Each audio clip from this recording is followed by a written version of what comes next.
Comme chaque jour, j'essaie de vous résumer au mieux l'actualité crypto du jour. Aujourd'hui, j'ai sélectionné 4 articles, mais bon, donc installez-vous bien confortablement. N'oubliez pas de vous abonner à la chaîne YouTube et d'activer cette petite cloche. Et n'oubliez également pas le petit like au passage, ça fait toujours plaisir.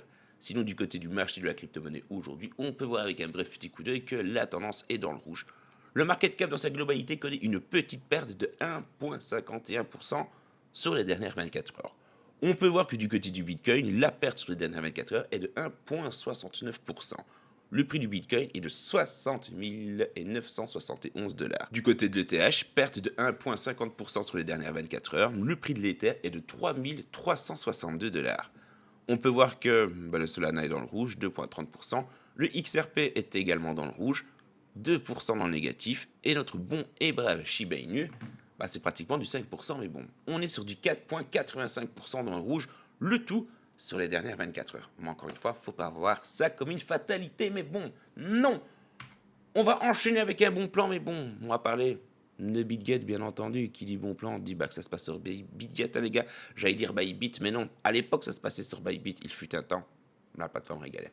Force est de constater que ce temps est révolu. Concrètement, BitGet vous offre la possibilité de faire le plein côté crypto-monnaie avec votre carte de crédit en quelques clics, mais attention, mais bon, avec zéro frais.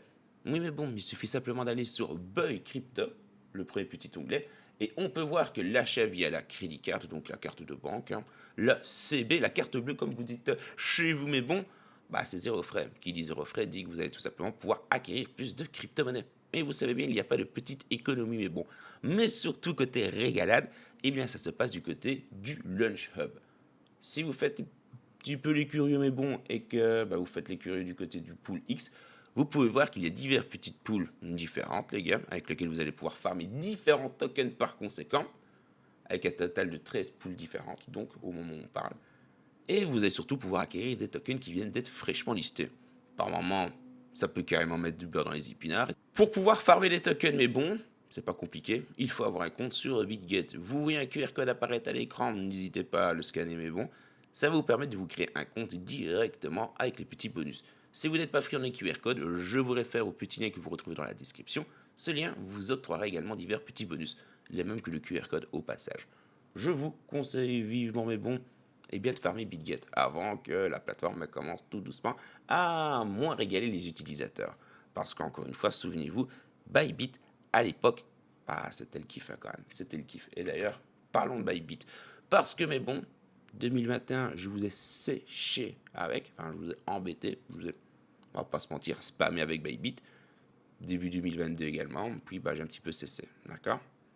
Force est de constater qu'au moment où on parle, les gars, Bybit est passé deuxième exchange crypto. Oui, mais bon. Et ce, devant Coinbase par conséquent. Bref, revenons sur ce point d'actualité qui, je trouve, vaut la peine d'être vaut la peine d'être cité. Je l'avais dit que sur le long terme, Bybit, c'était du solide. Et je suis vachement plus chaud personnellement avec BitGet parce que ce que nous allons voir ici, ce que Bybit va proposer, BitGet le fait déjà depuis longtemps. Oui. Et vous allez voir ça tout de suite. Nous avons donc Bybit, une plateforme de crypto-monnaie basée à Singapour. Ça, c'était la petite information gratuite, qui est tout simplement devenue la deuxième plus grande plateforme en termes de volume de trading. Mais bon, en termes de volume de transactions plutôt. Dépassant Coinbase par conséquent. Bybit affiche actuellement un volume de transactions de plus de 3,6 milliards de dollars contre 2,3 milliards de dollars du côté de Coinbase et 1,7 milliard de dollars pour OKX. Binance reste le leader incontesté. Ça va être très dur d'aller le chercher, mais avec le temps, qui sait, avec 13 milliards de dollars de transactions au cours des dernières 24 heures. La part de marché de Bybit a tout simplement augmenté de 8% à 16%, et ce depuis octobre dernier, tandis que Coinbase n'a augmenté que de 1%. Même si Binance est en perte de vitesse, passant de 60%, mais bon de son côté, à 54%, force est de constater qu'il reste le leader incontesté. Nous avons plusieurs facteurs qui expliquent la croissance rapide de Bybit, notamment des frais inférieurs à ceux de ses concurrents et une augmentation du trading des ETF Bitcoin Spot. Le volume de transactions de Bybit pour le Bitcoin et l'ETH a considérablement augmenté, passant de 17% à 53% en un an seulement. De plus, Bybit a récemment intégré à sa carte de débit Mastercard l'écosystème Apple Pay.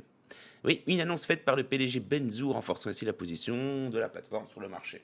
Vous savez bien, j'utilise Bybit, attention, deuxième plateforme que j'utilise le plus. Mais la petite news, là, tu vois, de Mastercard, etc., etc., bah, je dis ça, je dis rien. Attends, comment je l'active? Bah, personnellement, tu vois, moi, parce que j'utilise la carte BitGet, parce que oui, peut-être que vous ne le saviez pas, mais BitGet possède sa carte aussi de crypto. Bref. Ah ben moi, elle est déjà intégrée dans mon Apple Pay depuis au moins ça. Et pourtant, tu vois, la plateforme n'en fait pas tout un pseudo-buzz. Autre petite chose aussi, à prendre en comparaison avec les deux plateformes, tant que ben, je les ai dans le collimateur, c'est qu'on parle de frais inférieurs à ceux d'autres plateformes, de ceux de ses concurrents. Ben, si maintenant vous avez un compte sur Bybit, je vous invite à faire une simulation de transaction sur le réseau Binance Smart Chain par exemple, et vous constaterez que bah, y a quand même 1 $ de plus. Oui, côté frais, mais bon, on est sur de 1,30 centimes de frais sur la Binance Smart Chain sur Bybit pour faire une petite transaction.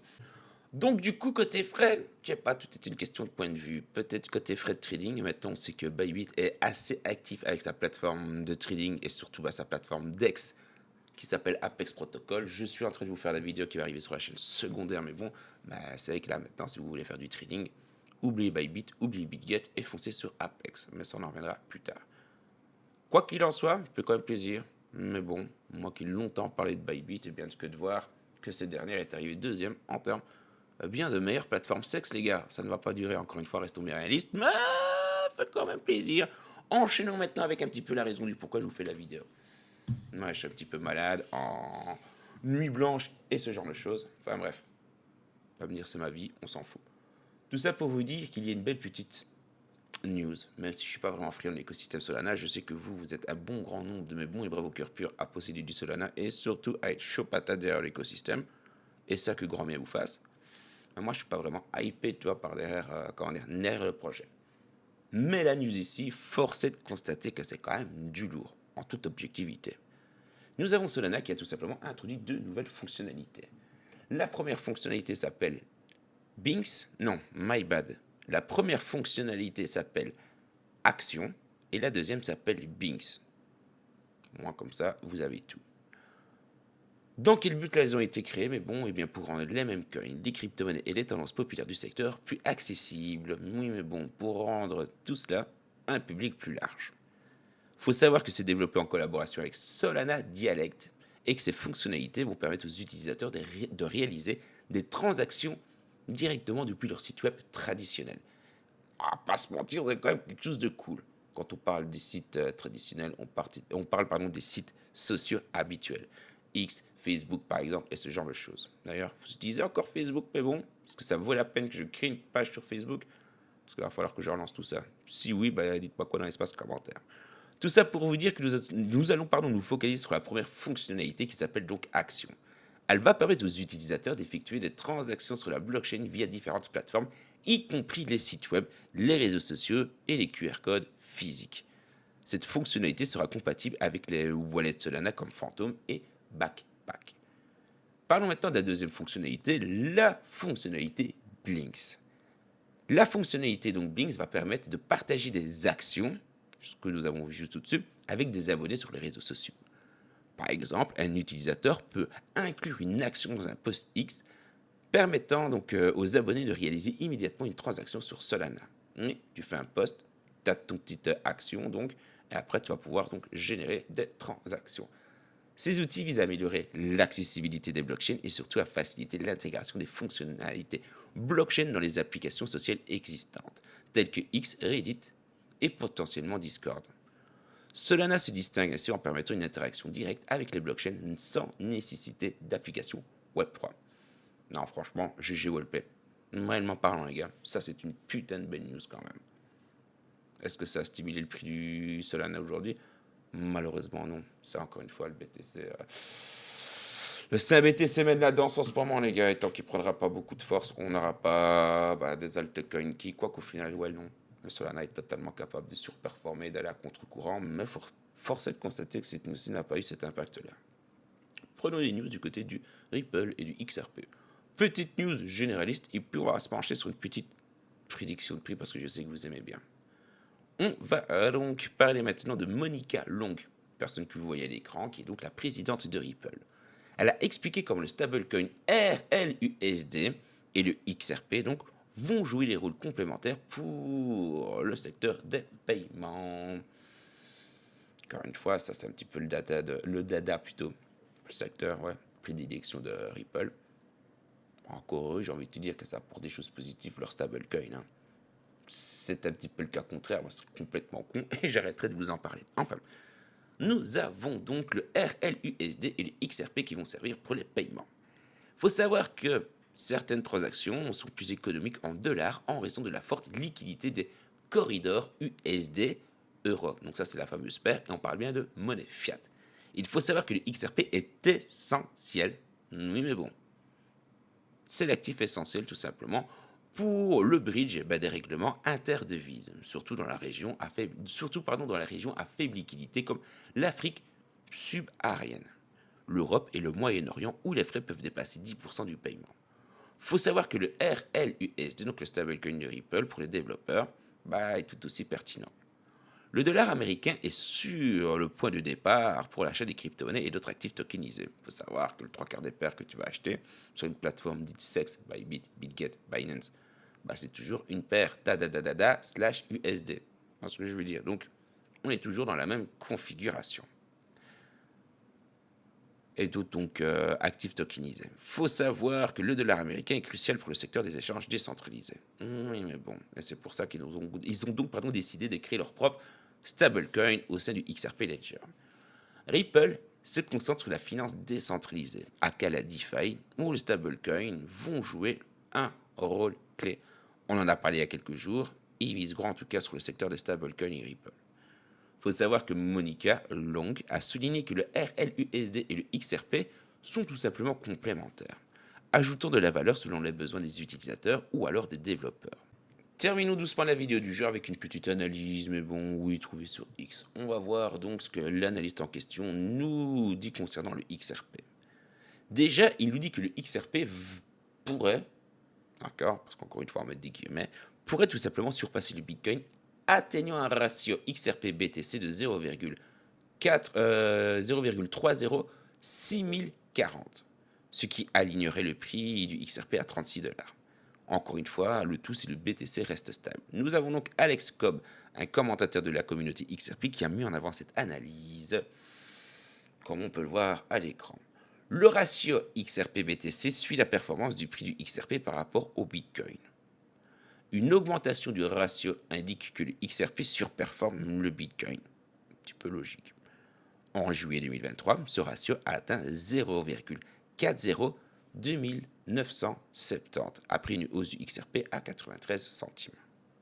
Mais a rapidement chuté et est actuellement descendu à un ratio de 0,40768. 0,50, que dis-je? Mais bon, 5-0.